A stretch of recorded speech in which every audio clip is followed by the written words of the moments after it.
If I had a nickel for every time that a group of hikers died on a Russian mountainside under mysterious circumstances, I'd have 2 nickels, and at this point, I'm starting to believe that inflation may be my fault. I'm Aiden Madison, welcome back to the Lore Lodge.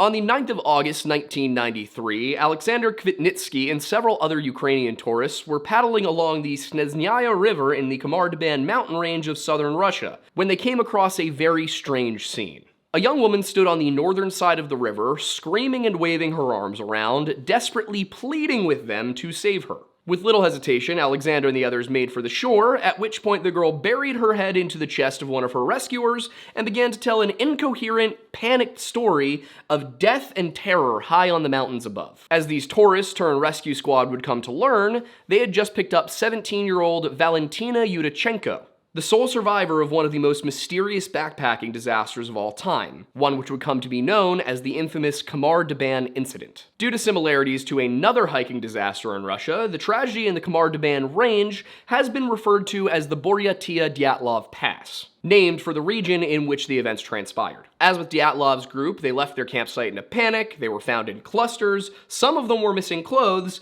and all but one member of the group perished. In both cases, most of the deaths were attributed to hypothermia, and the incidents as a whole chalked up to poor planning and decision-making by the group leaders. But for all of its similarities to Dyatlov's group, Korovina's group had a number of significant differences. For one, the leader on the later trek was the oldest member of the group and by far the most experienced. Additionally, the injuries sustained by her team were uniform and without signs of any blunt force trauma. Of the former group, at least 3 appear to have died of the sheer physical damage that their bodies sustained. Perhaps most importantly, they were just one of several hiking teams in the area at that time, with at least 2 others in close proximity. Igor Dyatlov and his companions were in a far more isolated location with nobody around for miles. But what really made this case interesting, at least for me, was the fact that the story told by English language media differs so drastically from that in the Russian language sources. This wasn't just a mystery about what happened to those unfortunate souls on that mountainside 31 years ago. It was also a puzzle to unravel the various inaccuracies that have accrued as details of this story have been lost in translation. But before we get into the details of today's story, I do need to introduce you to our sponsor for today, us. There we go. Okay, we're doing the walk-in right there. All right. So anyway, yeah, we have merch. We haven't done a merch commercial yet. We probably should have a long time ago, but as you can see, we've added hoodies. We now have both our new logo, which the ladies behind me are wearing, and then we've got the classic, which has in fact been buffed out a little bit. It's got thicker lining, so it no longer, fragments in the wash. These bad boys are from Bunker Branding. They are 100% American made, designed by us and Bunker's team, and you know what? I think they turned out better than anything we've had before. And for those of you out there with significant others, as you may be well aware at the time this video is coming out, it is hoodie season. And as we all know, hoodies are most commonly stolen this time of year. So for that reason, I would recommend that you actually just get 2 of them. One for you, one for whoever's, hogging up some of your house all the time, and maybe even one for the dogs, I don't know. We don't have dog hoodies, but if you want to get one of these bad boys, you can head to bunkerbranding.com and scroll your way over to the Lore Lodge section in their drop-down menu. But I will also remind you, we don't just do shirts. We also have coffee from Tableau Roasting Co.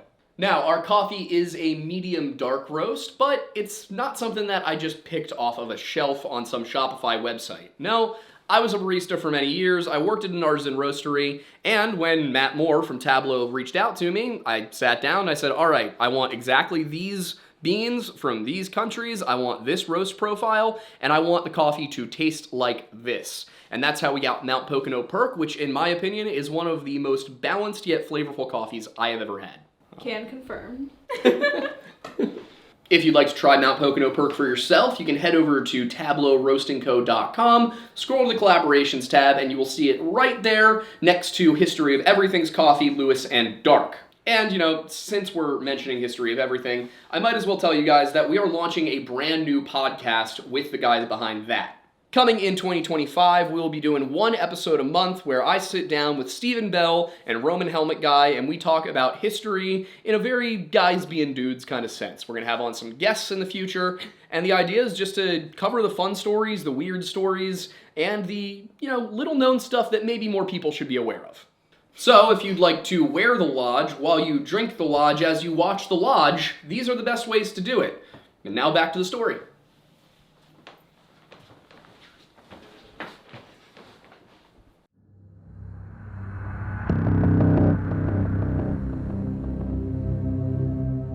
Lyudmila Korovina was highly qualified in her profession. A longtime member of the adventure guide community, the 41-year-old held the title of Master of Sports in Hiking Tourism and was no stranger to difficult treks in the inhospitable terrain of southern Siberia. In August of 1993, she was tasked with leading a group of young people from the Azimut Tourist Club attached to the Pedagogical College of Petropavl in the newly independent Republic of Kazakhstan.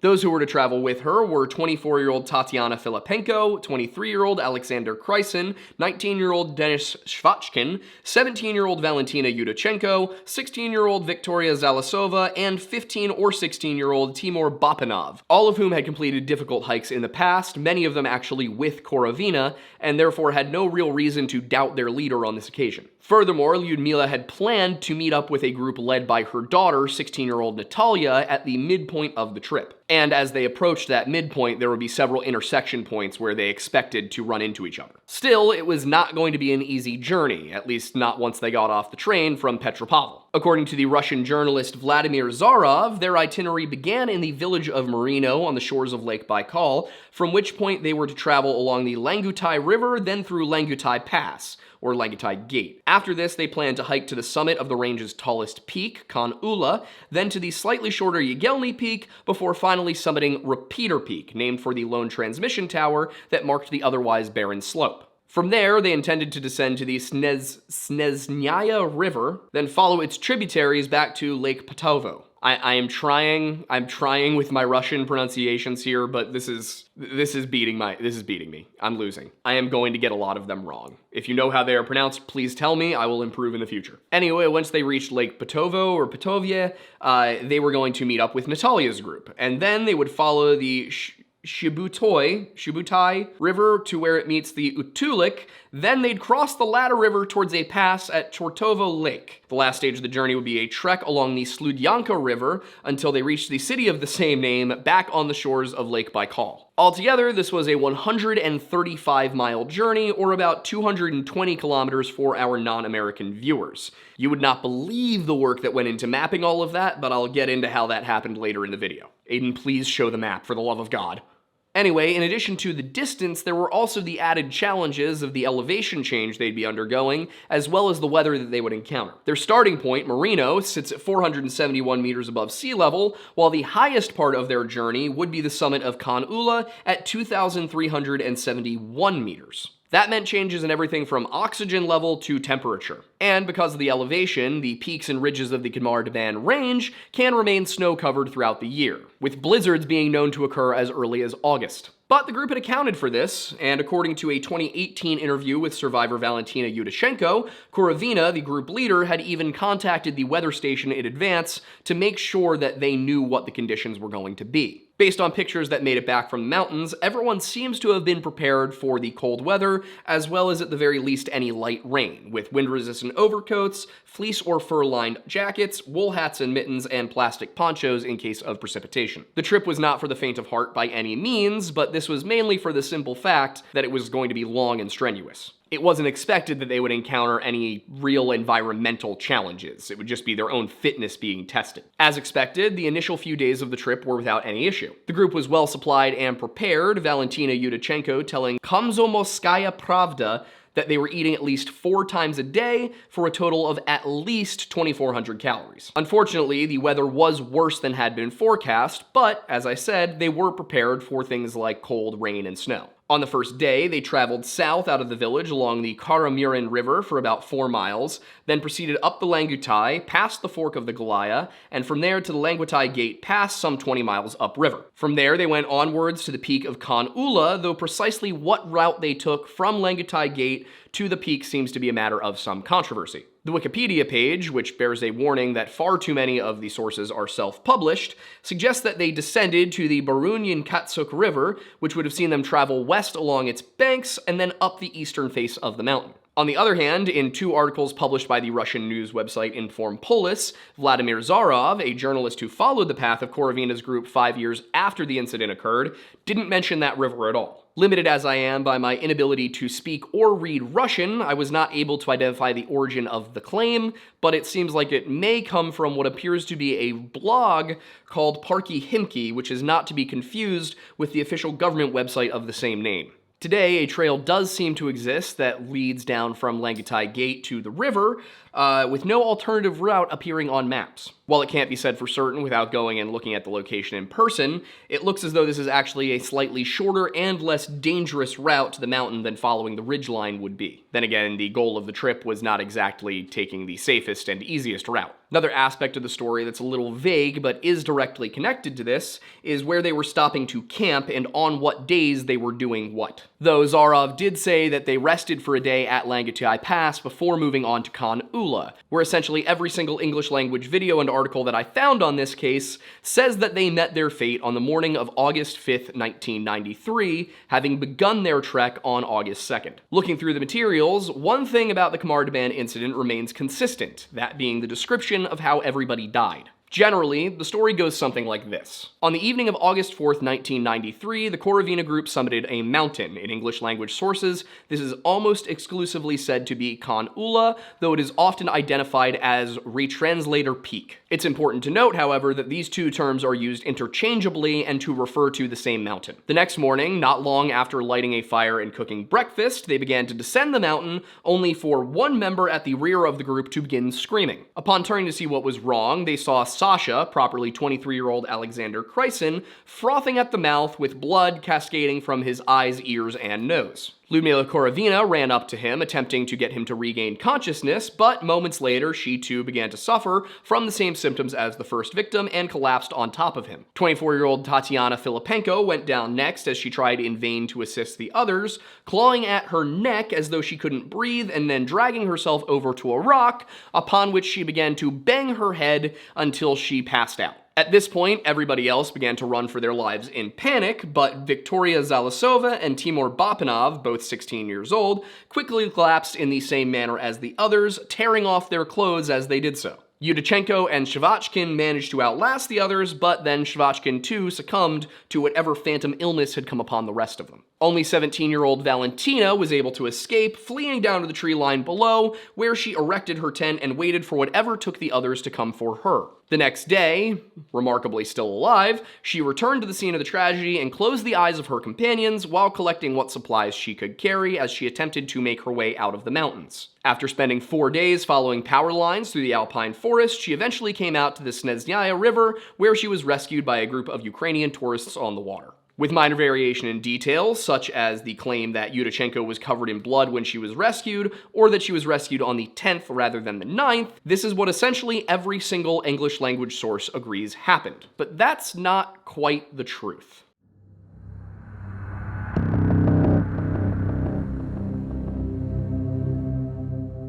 Like with our Dyatlov Pass series, I started my research for this case with the incredible DyatlovPass.com website, which dedicates a page to what it calls the Buryatia Dyatlov Pass. That article was how I came to find those in Inform Polis and Komsomolskaya Pravda, which for the rest of this video I'm just going to refer to as K Pravda because I keep tripping over that word, which both gave quite a bit of insight into the reality of the event, but it was also where I saw a term that does not appear in any of the English language media that I reviewed. The relevant webpage's primary component is one of the aforementioned articles in Inform Polis, published in 2013, in which the mountain upon which those hikers died is called something entirely different from Khan Ulu or Khan Ula, any of those things. Instead, it's referred to as Tritrans. That piqued my interest because not only is Tritrans not present in any of the English language media I could find, but Khan Ula was completely absent from the article. My immediate assumption was that, like Kholat Syakhl in the Dyatlov Pass case,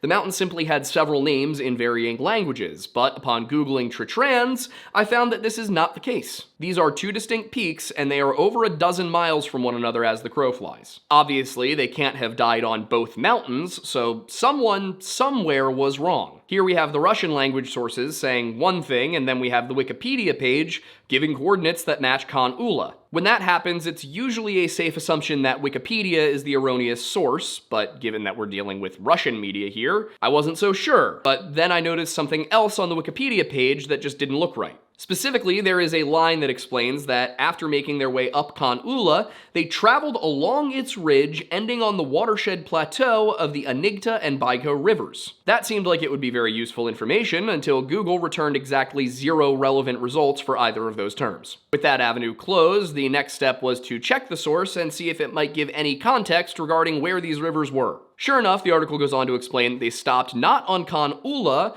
but between the peaks of Golets Yagelny and Tritrans. This revelation presented an issue because this incident taking place anywhere but Khan Ula invalidated every single English language source that I had come across to that point, and I could not for the life of me figure out where Golets Yagelny was. That all led me down a rabbit hole of attempting to properly map the entire event, which meant finding a Russian website called Nature of Baikal and learning how to use its extremely early 2000s style interface. Doing so, however, made a number of things very clear, not least of which being that the group absolutely did not die on the slope of Khan Ula. Nor did they reach the summit of Retranslator Peak, at least not in the way that the English language sources had suggested. They seem to have mistakenly identified Retranslator Peak and Khan Ula as being the same mountain. In reality, they made it almost all the way to the peak of Tritrans, which, as you may have by now guessed, is another name for Retranslator Peak. This was confirmed not only by the location of Yagelny being significantly further west than Khan Ula,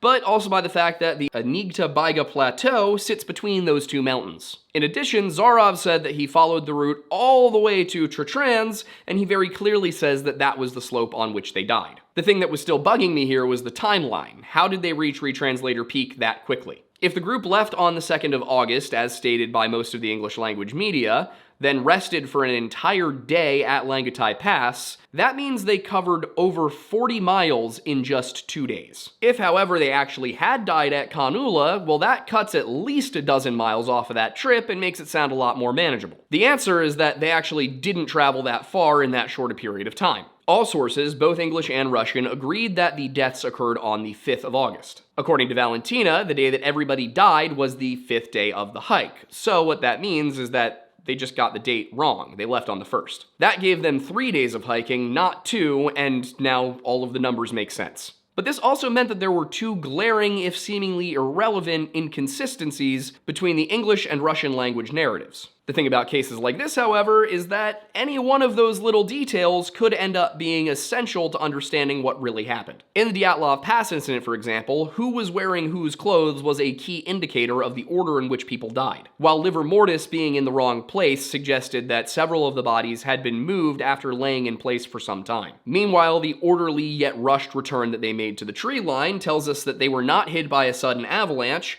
but whatever did drive them from the tent was urgent enough that they chose to leave without putting on additional heavier clothing. Another similarity between this case and Dyatlov Pass is that the cause of death was, for most of the group, ruled to be hypothermia. But looking at how fast everything happened, we have to ask the question, what was up with the rapid onset? Well, according to the experts, it probably wasn't as rapid as it may have seemed. Baikal search and rescue veteran Vladimir Zinov, different from Vladimir Zarov, by the way, told Inform Polis that, in his opinion, they were killed by the leader's self-confidence and the weather conditions, having been forced to walk for days in the rain and snow with what he described as very little food. Speaking to the Russian news site Gazeta, Rescue Squad Captain Yuri Golias said that this was not new for Korovina's expeditions. He recounted a story of meeting her while she was leading a hike in Kakusi, saying that the 2 teenage boys with her looked too exhausted and that one of them couldn't even lift an axe to chop firewood. During the expedition to Khamar Daban, he assumed,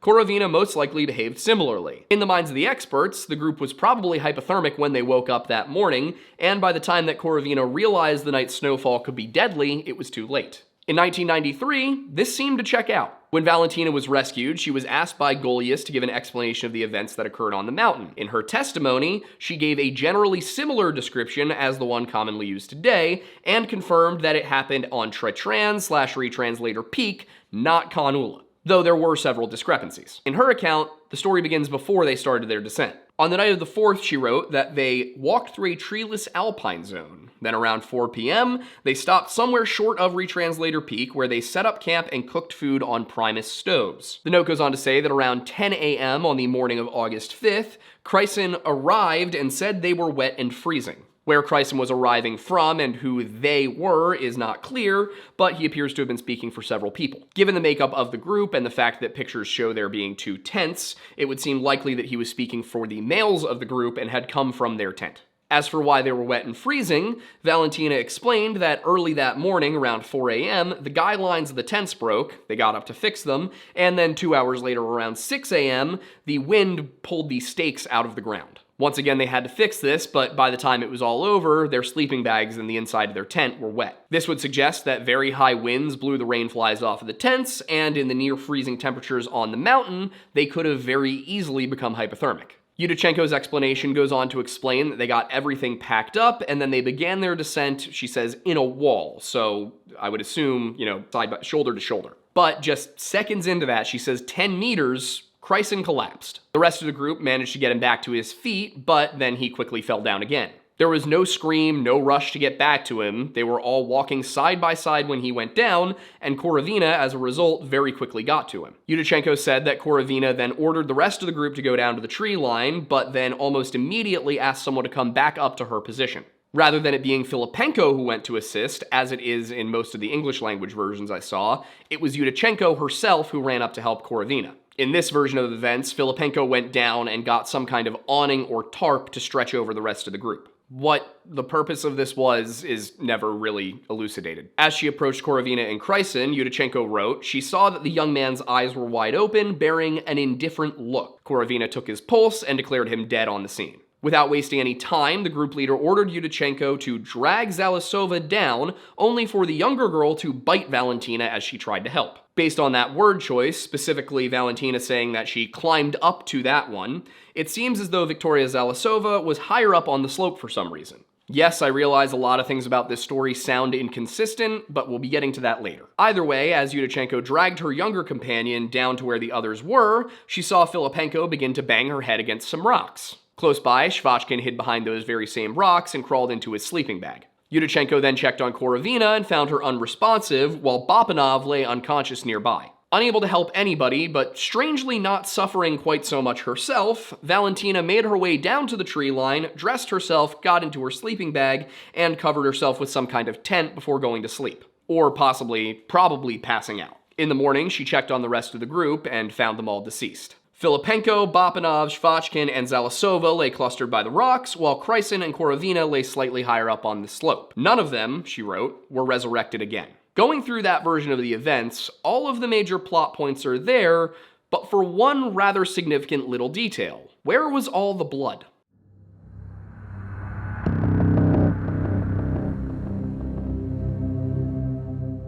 For decades after her rescue on the banks of the Snezhnaya, Valentina Utochenko refused to speak about her experiences beyond that which she presented in her explanatory note. As a result, the prevailing narrative remained the one argued by men like Golius, Zarov, and Zinov. It was just that this group's leader pushed them too hard, and then when the weather took an unexpected turn, they lacked the strength to defeat the elements. But all of that changed in 2018 with an interview and reinvestigation conducted by K-Pravda journalist Natalia Varsagova. In the years following this incident, Utochenko made every effort not to be contacted by journalists. Varsagova, however, would not be deterred. With the help of colleagues from the Chelyabinsk editorial office of K-Pravda, she wrote, "We managed to find Valentina," and then she went on to describe the place where she lived in a rather, not very nice manner. But questionable journalistic ethics aside, Varsagova was able to make a visit to Valentina Utochenko. And though she initially slammed the door in Varsagova's face, the survivor ultimately allowed the journalist to enter her apartment and ask some questions.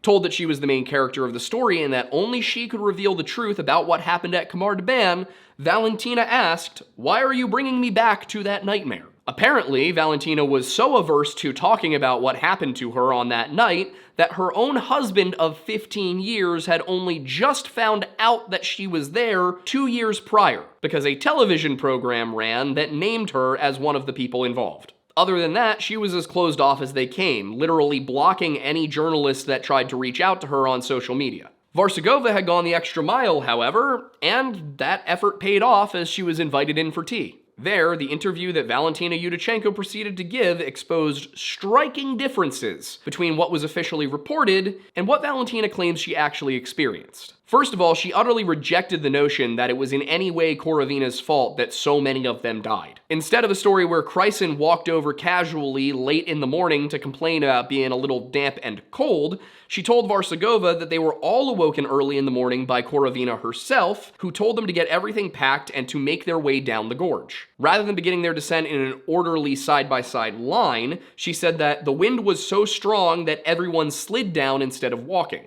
As they tried to navigate these difficult conditions, Kryson suddenly began foaming at the mouth and fell to the ground. Following that, she says that Korovina sat down and hugged him before she too died in that very position. With those two dead, Utochenko recalled that such a madhouse began, which she described as like a horror movie, everyone falling, everyone bleeding, foaming at the mouth, blood flowing from the nose. And this was not the only discrepancy between the 1993 explanatory note and the 2018 interview. Where it was originally claimed that Denis Shvachkin was the one who hid behind the rock and crawled into a sleeping bag, Valentina now said that Denis Shvachkin saved her life by kicking her to snap her out of her shock. And then it was him that told her, hey, get to the tree line. She made no claim to have been bitten as she tried to help Zalasova, nor to have attempted any rescue whatsoever. She even clearly stated that the reason she went back up the mountain the next morning was not to look for survivors or to try and help, but to simply collect the map and compass that was left behind. She already knew that they were all dead and there was nothing she could do.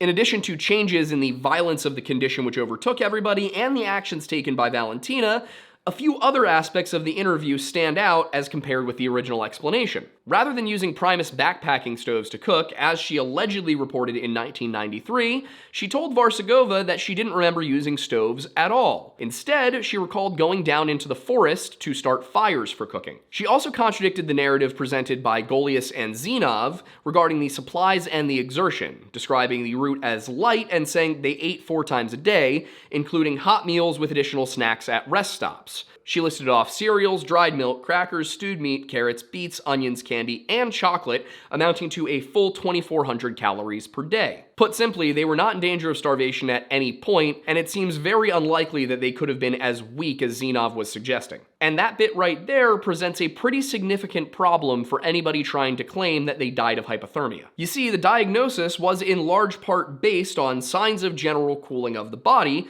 specifically a lack of nutrients in the muscles, according to Konstantin Yugov, head of the Bureau of Forensic Medical Examination of the Republic of Buryatia. They'd also found pulmonary edema and changes in the heart, liver, and lungs, which they referred to as characteristic of protein dystrophy. All of this, they said, pointed to hypothermia exacerbated by starvation, hence the seemingly rapid onset of such severe symptoms. But if they weren't starving, then the starvation cannot have exacerbated the hypothermia, and therefore the explanation doesn't really make much sense. Nor does it explain how Valentina alone managed to escape whatever tragedy befell her friends. At the end of her article, Varsugova highlights several questions that remain unanswered. Why did all 6 die in a matter of minutes? How did that happen when they were of such disparate size, age, and physical fitness? Most importantly, at least in my opinion, where did the protein dystrophy come from if they ate well in the days leading up to the disaster? Varsugova was not alone in her uncertainty, and as a result, a number of alternative hypotheses have been put forward over the years,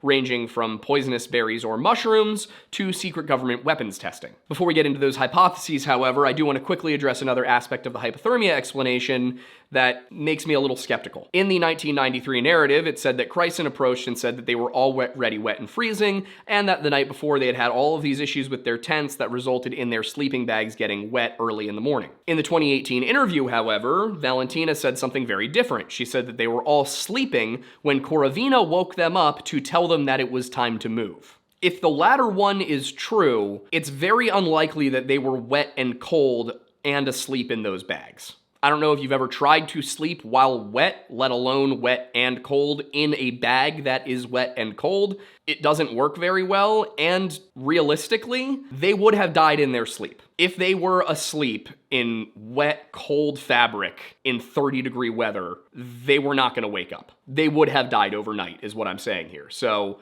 if the latter story is true, they almost certainly were warm and dry before they got out of the tents. So by extension, if the 2018 interview is the correct accounting of events, then it is rapid onset hypothermia at that point. So my point in saying that was it's just another reason to be a little skeptical of the hypothermia explanation. But going through the others, one of the easiest to rule out is the poisoning either by contaminated water or by berries or mushrooms. The contaminated water angle isn't one that I really saw outside of Wikipedia, but it offers the suggestion that since Lake Baikal is supposedly known for toxic waste, some of it may have worked its way downstream to the hiking group, they could have drank it, and that could have been what killed them. The problem here is that they were upstream from the lake, not down, and if the waste is being dumped in the lake, it's not going to make its way up into the mountains. Poisonous food was also unlikely, both because the group was eating shared meals, and because Valentina implied that they didn't eat breakfast that morning. And had it been something that they ate the night before, then Valentina would have died too. For the same reason, the suggestion they were killed by some kind of weapons test also seems unlikely. In order for 6 of them to have been affected by something that nobody saw, it would have had to have been atmospheric, such as gas, radiation, or sonic weaponry, and in any of these cases, it would be pretty difficult to comprehend how Valentina alone could have survived. Regardless of which narrative you go with, she was in close proximity to the others as they died. She was breathing the very same air and, according to her own words, had to be reminded she needed to move by Denis Shvachkin before he himself died. On top of the issue of that proximity, there's also the fact that it was extremely windy, which would blow any gas or radiation out of the area too quickly for the time period described here. You would probably see 1 or 2 of them dying, but not 6 of them. Valentina's medical exam also showed no signs of either issue, when you would expect that there would be at least some trace of either gas or radiation. The most reasonable suggestion we were able to come up with, and one that we discussed before I saw it show up in Russian media, just for the record, was the possibility that they were victims of an infrasound blast caused by the high winds described in both of Valentina's reports. Remember, both 1993 and 2018 have high winds. According to a quote from Vladimir Zinov in Varsagova's article, a Mongolian cyclone hit the mountain as the group was encamped there, and the intense downward force of the wind around them strongly resembles descriptions of katabatic winds. These winds can in turn produce infrasound, which can wreak havoc on the human body when the effect is sustained. A 2021 study in the biomedical journal Noise and Health, which looked at the effects of infrasound on cardiac tissue, found that exposure to high levels of infrasound interferes with cardiac muscle contractile ability as early as 1 hour after exposure. Some sources suggested that Korovina's death was actually the result of cardiac arrest, and this would account for such an event. But would it explain the very bloody, violent nature of the rest of their deaths? As it turns out, it's actually a great explanation for the other deaths. In 2013, a study in the journal Natural Hazards found that fatal injuries may be inflicted in whole organisms at 200 dB, which would likely reflect the shearing of the traction forces and adhesion molecules. In layman's terms, the study found that high-intensity infrasound can rip your body apart at the cellular level. Looking back at the autopsy reports, the examiners found that the deceased showed morphological changes which were expressed in plethora of all internal organs and tissues, with general anemia in the skin and muscles, hemorrhage since the permeability of the walls of blood vessels are impaired, and pulmonary edema. Obviously, there's a little bit of translation issue there, but you get the point. This was all attributed to a mix of starvation and hypothermia, but if I'm not mistaken, those effects could just as well have been caused by high-intensity infrasound. The only question would be whether or not the winds produced a high enough intensity for these effects to occur, and in such a short period of time. Of course, there is still the issue of Valentina surviving while everybody else died, but then again, sound behaves differently from gas or airborne particles. Any number of things, a divot in the terrain, a rock formation, or even just the gear that Utochenko was carrying, could have allowed her to survive long enough to get down to the forest where the trees would have provided a barrier to these high-powered winds. Is it a perfect explanation? I don't know. I am not an expert in this field. Based on the existing evidence, though, I'm inclined to go with this conclusion over the others simply because of how unlikely all of them seem to be. That said, there are still a few things that bother me about this story. and I am not sure what to make of them. One of the big questions I have is why they stopped where they did, because according to Zarov, the group stopped just a few hundred meters short of the actual transmission tower atop Retranslator Peak, even though it had a shelter where they could have ridden out the storm. He said that there was firewood there was a place to rest, there may have even been food, and yet they just stopped. Zarov suggested that it could have been due to the slight inaccuracy of the maps that they were using, but they should have known that there was a tower atop that peak, and they should have known that they would find it if they just kept walking. I mean, the tower was at the highest point. As long as they kept walking up, they would have got there. But even if they weren't aware that it was there, or for some other reason they were unable to get to it, why did they choose to camp atop an exposed ridge? The tree line cannot have been that far away, considering that Valentina successfully made her way to it the next morning. It just doesn't make sense, but then again, everything we know about the details of what happened up there comes from Valentina's testimony, and that testimony is not consistent. But why? Was Valentina lying at some point, either in 1993 or in 2018? And if so, which version is the more truthful? Or is it possible that when Gaulius collected her testimony in 1993, he altered it for some reason? And if he did so, why? He clearly didn't like Korovina very much, but would he have gone so far as to rewrite history in order to make her the villain? Perhaps it could have been something even darker than that. Valentina was the sole survivor. There was nobody around to argue with her recounting of what happened. Could she have deliberately poisoned the rest of the group? But if she did, then we come to the same question. Why? What was the reason? Taking everything together as a whole, it really does look like this was a tragic accident. Like that Mongolian cyclone came up, hit the mountain, and the wind was just way too much, that this was a freak natural disaster. But if that's the case, why did the story change 25 years later? Was this really as simple as Valentina misremembering 25 years later, or as Gaulius being petty and changing the story a little bit to make Korovina the bad guy? Or was there something more to this? Was it perhaps possible that that tower was involved in something else that it was not listed as being involved with? It doesn't seem likely. It doesn't seem like there's a conspiracy here, but there's just not enough information to support the natural conclusion. But as always, it's possible that I'm missing something, it's possible that I misunderstood something, or that there really are issues with the translation going on here. But when I look at the Russian language sources, they don't seem to buy hypothermia either. But as always, I'm very curious to see what all of you guys in the comments think. You know, I'm sure you've probably seen other coverage of this case.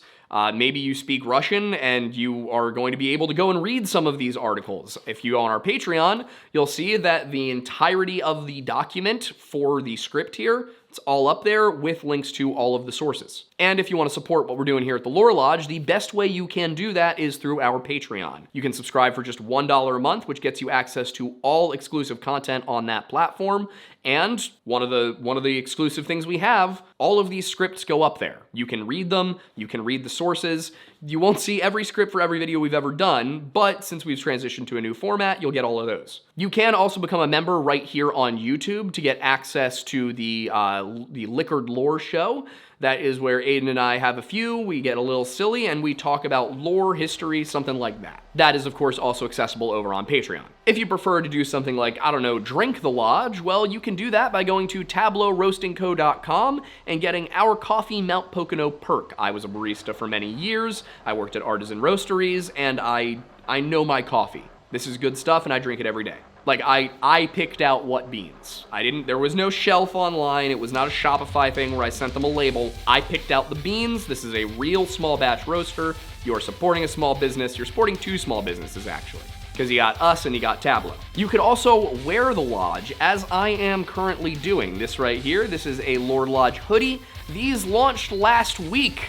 Brand new. It is hoodie season. But even when it's not hoodie season, we have other stuff. We have 4 t-shirt designs and 2 hoodie designs. And I gotta say, it's cozy. If you'd like more Lodge, well, then you can get it by watching our live show every Monday at 7 p.m. Eastern Time. You can also catch that on Spotify and every other podcast platform on the Wednesday after it releases here on YouTube. We are also launching this show over on Spotify, so if you prefer to listen in the car, you will no longer need to, use all of your data. You can just pop it on Spotify and you'll be able to listen to these videos and watch these videos should you choose, the same way you do right here on YouTube. We also have several other shows and channels, the largest of which right now is the Weird Bible that we do with Wendigoon, and we are also going to be launching a bit of a roundtable show as well, where we bring in people of various Christian sects to talk about the Bible. In addition to that, we are launching a history podcast with Stakuyi/History of Everything, as well as Roman Helmet Guy from TikTok. That will be living over on the channel currently called The History Hut, but we will probably be renaming it in the near future.